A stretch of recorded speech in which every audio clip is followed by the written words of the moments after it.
Hey guys, Bryce here. Today I want to talk about how a mentorship student got a new client last week who was set to pay her $19,000 over the next 12 months. She even got paid $7,000 up front. So this is going to be a really interesting video. I'm going to cover a couple different principles that you use, some different things. We've kind of been really focused on really small change for a lot of the new mentorship students. For example, one of our students named Jake, he just joined the program last Friday, and then immediately he got a CFO client for I think between like $2,000 to $3,000 per month. I can't remember, it was somewhere inside that range. And today he just sold a tax plan for $5,000 that he would have given away in the past for free. So we're gonna just kind of talk about some different principles that allow you to be able to do this. In this particular case, the student got a lead basically from one of our marketing methods, and inside of the marketing method, it made it very easy for the person to come on the call and then just have to be able to do the pricing. Now, in this particular case, and even before we get started, if you're watching this thing live, comment hashtag team live, and I'm going to make it a little more interactive. Like I might slow some certain things down. I might talk a little bit more to you and maybe answer some questions that you might have. Or what is it called? If you're watching the replay, write hashtag team replay. I'm going to give you a special gift if I see that you commented on the replay because I really like you being able to boost it. Now, why am I asking you to comment? It's because it allows the video to be shown to more people. Generally, the algorithm works based on engagement, and comments and likes are engagement. So the more people that like it and engage with it, the more people it's going to send it out to. And I'm not charging you for this video, so as a way to say like, hey, thank you, and like a fair value exchange, if you could comment, it really helps everybody out. Cool. Also, if you want some help growing your business, maybe you've been like trying to grow it for a number of months or even years, and maybe it's just not growing to the speed with which you would like, go ahead and click on the link inside the description, either above or below the video, to book a call with myself. Maybe been like thinking about starting, but it's just not quite going the way you want as well, or you just overwhelmed, just don't really know what to do. Also, click the link and go ahead and book a call. So, number one, most people watching this video, if you have set prices, can generally 2 to 4x your existing prices. Most people are just underpriced, right? And it doesn't come in some cases because you just don't know what to charge, but in other cases it comes from like maybe looking at what other people are charging on their websites, or even it could be you charge based on how difficult it is for you. Okay. I generally do not like doing that. I like to price based on like what is the work, like how much time is going to take me, what's the complexity level of work, and what is my labor cost going to be attached to it. For example, I have like staff accountants that work underneath me that are doing the work. So I need to know like how much time it's going to take. That's how much time I'm going to have to like pay to my contractors. So that's number one. Okay. So most people could again get 3x their price. Now, what is the biggest indicator of and what is the biggest leader of how much you can charge? It's going to be the niche with which you're going. Now, I'm not saying to choose like one niche and only work with this one niche forever. I'm not necessarily saying that. Like, what I always encourage is choosing like 3 to 4 niches that you have some sort of affinity toward that also have the capacity to be able to pay. So, for example, if you're going to be doing high ticket monthly bookkeeping, I recommend that you maybe go away from independent contractors unless you have a mix of other services where at the end of the year that person could have paid you $10,000 over the course of the year. That's the only exception to that rule. So maybe, for example, they're going to do like, we'll say $500 a month for monthly bookkeeping service. That's $6,000 per year. And then you sell them like a $5,000 tax plan. That's $11,000. Okay, that's the one exception. So if you're working like real estate agents, barbers, we'll say like real estate investors that are kind of like small. That's the one exception I would go. Like you have to make sure that at least $10,000 per year in order for it to be like to be meaningful, right? Because like at the max I like doing is about 10 clients per 6 figure that you're going to be getting, right? So if it's going to be $100,000 per year, you want to have about 10, maybe maximum like 11 clients if that's what you're going for. But if you want to have like less to still reach that same 6 figure level, then you got to go after industries that can afford to pay you more. Oftentimes, you're looking for industries that have like contracts underneath them, or they might have multiple independent contracts underneath them. So, for example, rather than go after like a real estate agent, I would go after the real estate brokerage, right? Because there's multiple agents below them. You can actually get a little. You get not only the agency above them, and you get all the work that goes there, but you can also have the independent contractors come to you to do their work as well. So even though the independent contractors themselves are very, very small, the total of them, in addition to how much the agency is paying you, is actually very, very large. So you can make a really good amount of money off of one agency. In this particular case, the student actually got that we're talking about got her client from a real estate brokerage, like just a miniature brokerage. The person was doing, I think, anywhere between like 1 million to like $5 million per year for the brokerage, and they only had about like I think it was like 10 months worth of transactions that were kind of backed up because the business owner he kind of likes doing a little bit, but he kind of doesn't, and was just procrastinating this year, so he just didn't really want to do it. It was just getting close to the end of the year, so you say, I still don't really want to do it, right? But you have to go after the right size clients. Like you don't want to be their highest paid person at their company. The reason why you don't like solopreneurs is because most times solopreneurs are trying to like pinch pennies, and like they just broke 200K. They're trying to keep all that $200,000 so they can go live their life, right? So maybe they might have like an admin who they undercharge. Maybe they might try and bring on as a bookkeeper, but again, they're usually the ones that are going to be like paying like $100 to $150 per month. That's not the guys you want. You want when you come in there, you can see the team, you can see the staff. They're spending money. They're making money. They're in a high growth industry where they can get a cash infusion, like nonprofit. I like therapy. I like real estate investors. I like startups. I like construction. Those are some really easy industries. Solar is a good industry where they're selling really high ticket items, right? And they're selling a high volume of high ticket items. Roofers, those are generally pretty good. The trades, they're very good. The trades can be a little bit tough if you don't really understand how to handle their personalities or speak their language, because they can be a little bit tough, like tougher, like personality wise, like they're really tough and they're like kind of hardy. So you have to just really understand those. But those industries are generally pretty easy to start getting like clients that can afford to pay those high price points. Now, cannabis is another one. It can be kind of hit or miss depending on like what the situation the business owner is. E-commerce can be a little bit higher paying because the stakes are a lot higher for them if they don't understand like their numbers or their financials. So a lot of different industries you can choose, but I'm always looking for, are there other people who are already working there either as an employee or as a contractor, because that means the business can support them. Next thing is going to be sales. Okay, so when we talk about sales, you need to really be able to charge high price, but in order to do that, there's a couple different things you need to have. Number one is you need to have confidence in yourself. Oh, sorry, I got a call from someone. That was a client. Number one, you have to be really comfortable with pressure and be comfortable with like sitting in there and just talking to people, right? Because oftentimes, like the bigger, the more successful business owner, the more sure of themselves are going to be. So if you're not very sure of yourself, it's very hard to get someone to believe in you. Now, when I say sure of yourself, it doesn't necessarily mean that you have to like say like you're something you're not. It's just with the skills that you have, just own the skills that you have. If you don't have a lot of skills, I would recommend getting into like a mentorship program that teaches you skills like ours, because then you're not just faking your confidence, you actually are confident because you are competent and you know what you're talking about. Right. Number two, just practice. If you have a script, if you have like some certain things that you say, I would recommend just practicing that stuff before you get on the call. Okay, it's all about being practiced, being competent, knowing what you're going to say, knowing what questions are going to ask, knowing what kind of pool of questions are going to ask, knowing like how to handle different situations, really being in control of like what happens if they ask you a question you don't know how to handle. Like, do you kind of have a poker face, right? Really understanding these different processes. Now, when it comes to actually getting closing, right, and getting clients, there are actually 4 stages of objection handling. I'm not going to go into the presentation like what to say to present your service to make it very relevant to them. I'm assuming that if you watch any of our other videos, we go like really deeply into like how to structure a consultation call, then you really understand that. If you don't know that, we do have like mini courses that are all about that. Like I have a mini course that's about sales. It basically breaks down how to build your script, how to practice your script, how to make sure that you can objection handle, how to make sure that you can close the deal. I'm actually putting that on a Black Friday pricing special for $97 if you want that. Usually it sells for about $597 if you get like one of our websites. I'm gonna put on sale for like $97. If you want me to send you that, a link to go and purchase that, go ahead and write down sales inside the chat. I'm going to give it to you. Write down sales. Okay, cool. I could not see the chat before.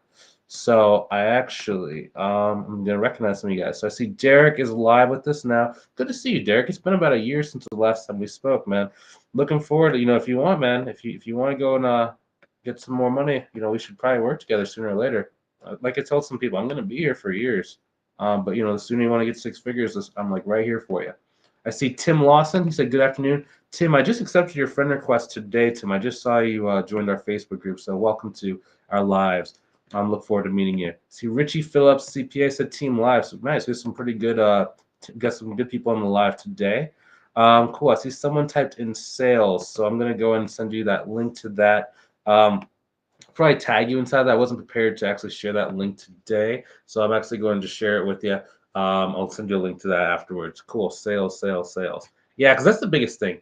Like there are 4 stages of objection handling after you drop your price. Okay, so price in itself, like if you're gonna say a price that's a little bit higher than what you're planning on saying or than what you're used to, before the call starts, say your price 3 or 4 times before the person gets on the call and before you accept them into the Zoom room.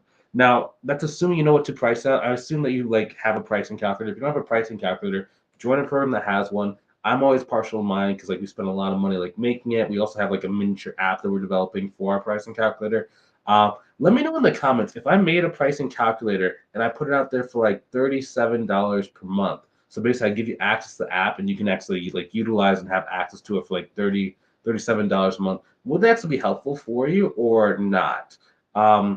If it is, write pricing tool inside the comments, and I'll be sure, like, if I ever do decide, if I get enough interest, I'll just do that. If not, no big deal. Now, when it comes to this, there's 4 stages of objection handling. So price drop, just assume that you have a pricing calculator based on this. If you do, then just say your price 3 times before the call, especially if it's a little bit higher than what you're expecting, and you're not used to like saying that, a price that high. Now, when you actually get to the price drop, you have to say it very confidently. Just say it and just sit there and you don't have to smile. You can sit there and just have a calm face.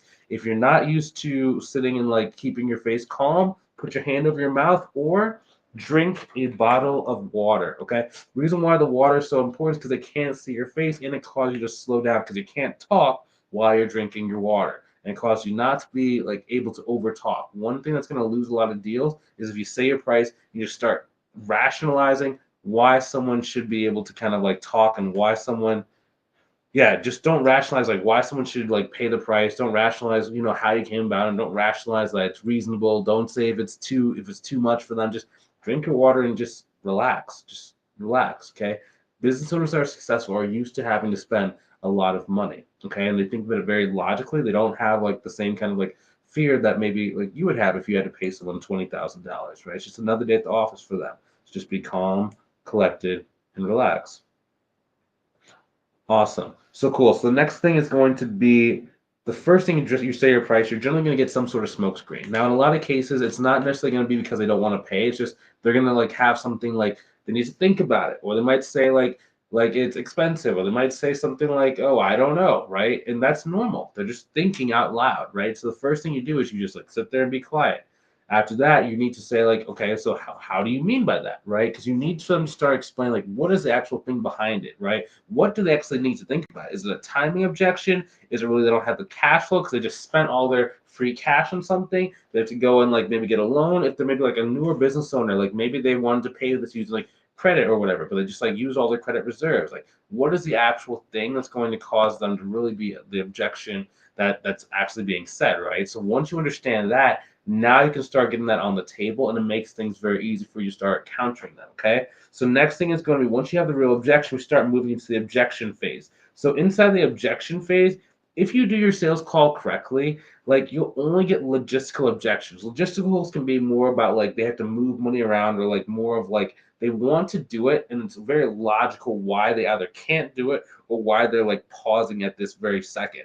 Now, just because it's logical does not mean it's you can't overcome it, right? We just got to be able to use more of a logic close. So, for example, um, these are pretty easy because you can close with logic. So, for example, you can split up the cleanup into multiple payment if their cash flow does not allow for them to pay $20,000 up front, right? So you can do it into 4 parts of $5,000. So they pay you $5,000, you do 25%. They pay you another $5,000, another 25, another 25, another 25, and you've already collected the full 20 by the time it's done, and you're protecting everyone who's involved. So you're doing their work without worrying about like you doing 100% of the cleanup and then not getting paid. Okay, I'm always trying to get paid up front if I'm doing a cleanup. Like I'm trying to get paid. If you can get 100% paid up front, that's awesome. You can do 80%, 50%, 20%. Like I would minimum do 50% just to protect yourself as much as possible. If I'm being completely honest with you. I would do 50%, then I would also have like an ACH, and I also have like a written contract, just so you're in full control of the situation, so that you don't have to worry about someone maybe like taking advantage of you, and maybe like you do the work and then they just like they don't pay you, they lock you out of the system. It can get kind of messy if you don't do that. So always get some money up front, just kind of protect yourself. Right. Next, you might get like a sticker shock objection where like they'll just reflexively say things like, "Well, I might as well do it myself. I can do it myself." Right. And it's not necessarily that they want to do it themselves. It's just that they're just having sticker shock. Right. And you can actually use that with like logic. Right. And so what we're gonna do is there's two different ways you can actually speed up the sale without feeling like you're actually pressuring them or bullying them. So inside of my program, I'll give you specific word tracks of what to say to overcome those objections. For this one, I'm going to give you two different like categories of objections that you can utilize. And this is just something that's like more logic. So number one, you can use urgency. Okay. So urgency is more of like timing of the year. So urgency happens to do with time where it's like there are deadlines. There are mutually agreed upon deadlines that they are coming towards that they need to do. For example, they have to go get like a loan, there's a deadline. If they need to go and like um if they're a tax resolution plan, they need to have everything cleaned up first. If they maybe have end of the year, maybe at the end of the year, so they want to go and get a bunch of expenses, right? Because they want to just like spend for the cleanup. And if they wait till next year, they can't go and get the same tax advantages. There's a million different things the reasons why, right? You just have to kind of like listen inside the conversation. The best urgency happens when they tell you what they feel is the urgent deadline they're facing, because you can just keep referencing back to that. And now they're gonna be like, oh, that makes sense. Yeah, I forgot about that. Oh, we gotta get this thing done, right? So time of year is a very, very easy one. It's very current for like where we are currently. We're coming up to like a really good kind of like deadline. So, and it's one that everyone kind of recognizes end of the year. So I would utilize that to my advantage as much as possible. It's almost like getting a stubborn child to like who has to use the bathroom to go. So like when your children start getting 12, 13, they kind of know everything, right? And they become rebels. That's when they don't want to like wear their coats outside. That's when they'll try and argue. They're like, oh no, I know this, I know this. It's like, bro. And depending on your household, if you're like a spanking household, or if you're more like a use your voice kind of household, or more of a timeout household, it's one of those things. But depending on how you do it, right? So let's say that you're gonna be more of like a talking using your voice, right? So what I used to do was more talking about like, okay, so it was one time particular. We had to go on this 3 hour long car ride. Okay. And for the 3 hour long car ride, the kid Eric had to go use the bathroom, right? And he's dancing back and forth, and he's like, well, I don't really have to go. I don't have to go. I'm like, well, we're gonna go on a 3 hour car ride. Okay. Here's what's gonna happen. You're gonna say that you don't want to go. You're gonna get in the car. The car motion is gonna make you want to use the bathroom. Seatbelt's right over your bladder. You're gonna have to use the bathroom. And I'm not pulling over. I'm not pulling over. I don't care.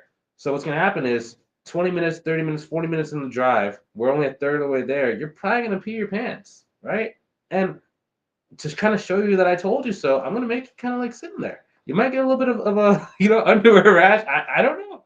I don't want to tell you. We can bring some paper towel. You can sit on a towel, or but that's gonna happen. So it's either like if you want, you could continue to wait, but you're gonna have an accident, and you're gonna have to like live with the consequences of your accident, or you can just use a bathroom which is like 3 feet away, and then we don't have an accident. Everything's cool, and just keep enjoying your day and keep enjoying your life. I guess like which one do you want to do? Right? Which one do you think you did? Right? Because it makes sense. The same thing with the business owners, right? In this particular example, the student actually used a logic close. The person like, well, I might as well do it myself, it's going to be over $20,000. I'm not going to do it. So she basically gave him like $1,000 discount. We said, well, you're not going to do it because like if you're already going to do it, you're going to do it by now. But since you haven't, you probably won't. Okay. So, I mean, does it make sense for us to get this done now so you can hit this deadline that we were talking about? Or do you want to kind of risk not being able to do this? And then the person's like, okay, let's do it. Another thing you can use is going to be scarcity, right? So let's say you only have like X slots. So with scarcity, I would use your limited capacity to your advantage. Most people want to kind of appear bigger than what they are. Like, oh, I can take on as much work. I have like a team underneath me. I have an office. I have X. That's cool when you're at that stage. But if you're not that stage, use where you are to your advantage, right? Let's say that you have like a cleanup, for example.